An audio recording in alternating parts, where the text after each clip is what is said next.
오늘 말씀을 함께 읽겠습니다. 형제들아, 지혜에는 아이가 되지 말고 악에는 어린아이가 되라. 지혜는 장성한 사람이 되라. 율법에 기록된 바 주께서 이르시되 내가 다른 방언을 말하는 자와 다른 입술로 이 백성에게 말할지라도 그들이 여전히 듣지 아니하리라 하였으니, 그러므로 방언은 믿는 자들을 위하지 아니하고 믿지 아니한 자들을 위하는 표적이나 예언은 믿지 아니한 자들을 위하지 않고 믿는 자들을 위함이니라. 그러므로 온 교회가 함께 모여 다 방언으로 말하면 알지 못하는 자들이나 믿지 아니한 자들이 들어와서 너희를 미쳤다 하지 아니하겠느냐. 그러나 다 예언을 하면 믿지 아니하는 자들이나 알지 못하는 자들이 들어와서 모든 사람에게 책망을 들으며 모든 사람에게 판단을 받고 그 마음에 숨은 일들이 드러나게 되므로 엎드려 하나님께 경배하며 하나님이 참으로 너희 가운데 계신다 전파하리라. 그런즉 형제들아, 어찌할까?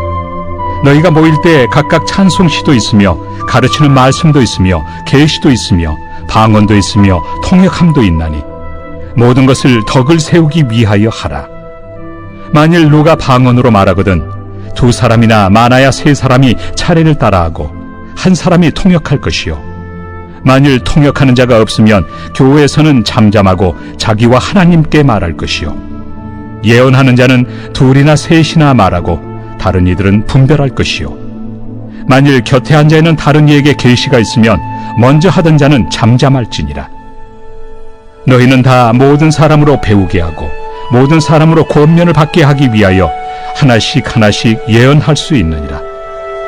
예언하는 자들의 영은 예언하는 자들에게 제재를 받나니 하나님은 무질서의 하나님이 아니시오 오직 화평의 하나님이시니라. 모든 성도가 교회에서 함과 같이 여자는 교회에서 잠잠하라.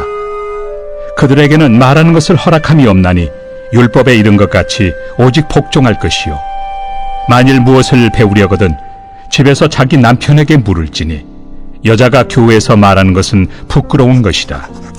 하나님의 말씀이 너희로부터 난 것이냐, 또는 너희에게만 임한 것이냐.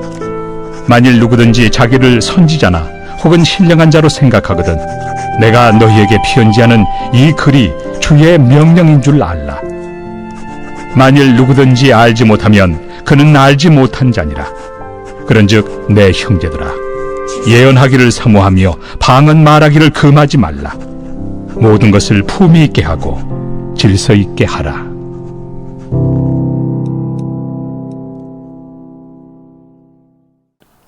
안녕하십니까?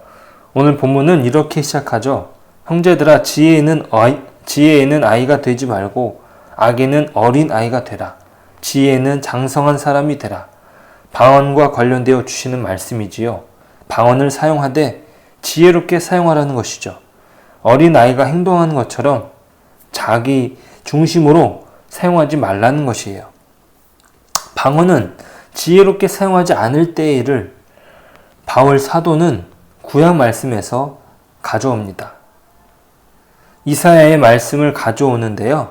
이사야 28장 11절에서 12절의 말씀을 가져왔습니다. 그러므로 더듬는 입술과 다른 방언으로 그가 이 백성에게 말씀하시리라. 전에 그들에게 이르시기를 이것이 너희 안식이요 이것이 너희 상쾌함이니 너희는 곤비한 자에게 안식을 주라 하셨으나 그들이 듣지 아니하였으므로. 이 이사야 시대에 이스라엘 백성은 선지자를 통해 주신 하나님의 말씀에 순종하지 않습니다. 그래서 하나님께서 주시는 말씀은 그들이 장차 이방인들이 유대를 침략하고 정복하게 하신다는 것이에요. 여기에서 다른 방언은 아수르 사람들의 말을 가리킵니다. 그들이 하나님의 말씀을 듣고도 순종하지 않았기에 그들이 못 알아듣는 말로 심판하시겠다는 것이에요. 즉 이들에게 방언은 하나님의 심판의 도구로 작용한 것입니다. 그 말씀을 바울 사도가 인용하고 있습니다. 그렇게 바울 사도가 말씀하시는 것은 방언을 그들이 계속적으로 사용하는 것이 어린 아이의 행동이라는 것이에요.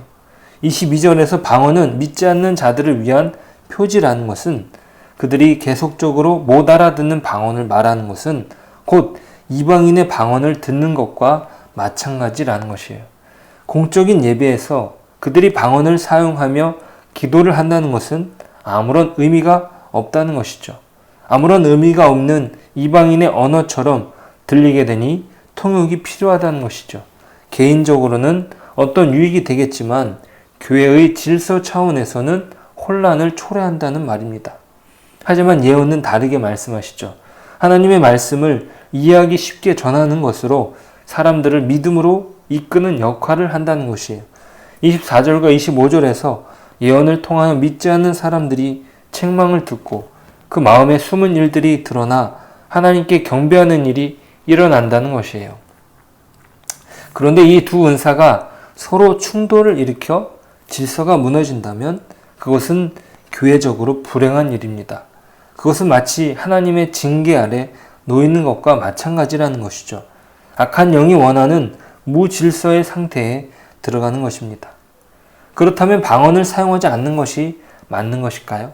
아닙니다. 오늘 본문의 마지막 말씀처럼 모든 것을 품위 있게 하고 질서 있게 하는 것이 필요합니다. 그것은 질서 안에서 방언을 말하는 것이죠. 27절입니다. 만일 누가 방언으로 말하거든 두 사람이나 많아야 세 사람이 차례를 따라하고 한 사람이 통역할 것이요. 이어서 28절에서는 만일 통역하는 자가 없으면 교회에서는 잠잠하고 자기와 하나님께 말할 것이요 라는 지침을 주고 있습니다. 통역이 필요한 것은 이들의 말이 알아들을 수 있어야 한다는 것이죠. 방언을 하지 말라는 것이 아니라 질서를 생각하라는 것입니다. 그것이 성숙한 신앙인의 자세입니다. 고린도 교회는 어떤 면에서 성숙의 과정이 있다고 생각합니다. 처음에는 모든 것이 신비롭고 감사하고 은혜를 말할 수 있었던 것이죠. 마치 어린아이가 자기 주변의 모든 것에 관심을 갖고 손을 뻗어 입으로 넣는 것처럼 말입니다. 하지만 아이는 점점 자라게 되고 그렇게 자라는 아이는 어릴 때 가졌던 습관을 버리게 되죠. 모든 것을 입으로 가져가지 않습니다.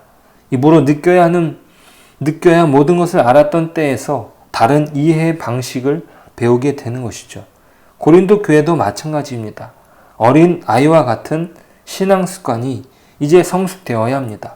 그렇지 않으면 질서가 사라지고 품위는 찾을 수 없는 것이죠. 어린 아이들은 모든 것을 입으로 가져가기에 온통 주변에 음식물을 다 흘리지 않습니까? 품위를 찾을 수 없어요.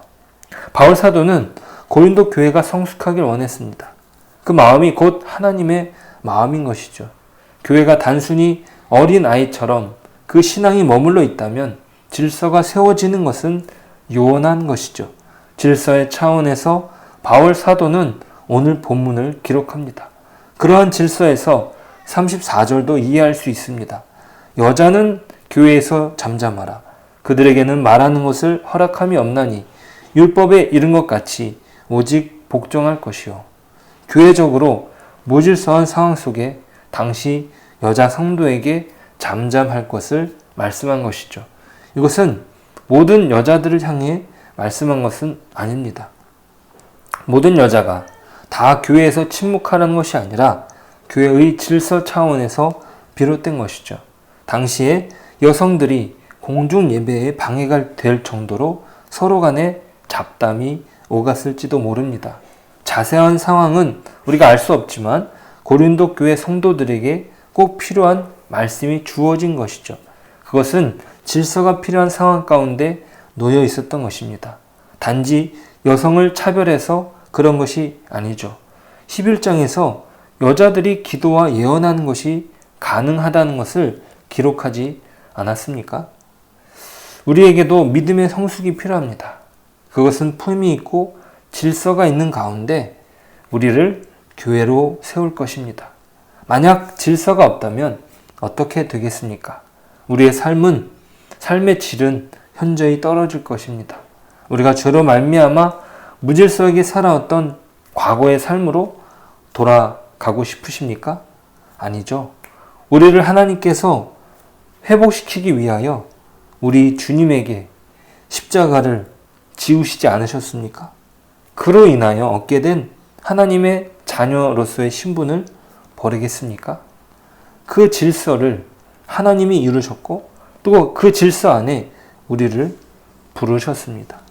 오늘 그리스도께서 이루신 그 질서 안에서 교회를 바르게 세워가는 성숙의 길로 걸어가는 저와 여러분 되시길 축복합니다. 기도하겠습니다. 하나님, 우리가 온전히 하나님이 이루신 질서 안에 있기를 원합니다. 하나님, 우리가 죄로 인해서 무질서 가운데 있었습니다. 하나님, 예수 그리스도를 십자가에 지우시며 우리로 하나님의 자녀로 삼으셨고 또 그 은혜 안에서 또 교회를 세우게 하시는데 온전히 품이 있고 질서 있는 방향으로 우리가 교회를 세울 수 있도록 또 교회로 세워질 수 있도록 우리의 삶을 인도하여 주옵소서.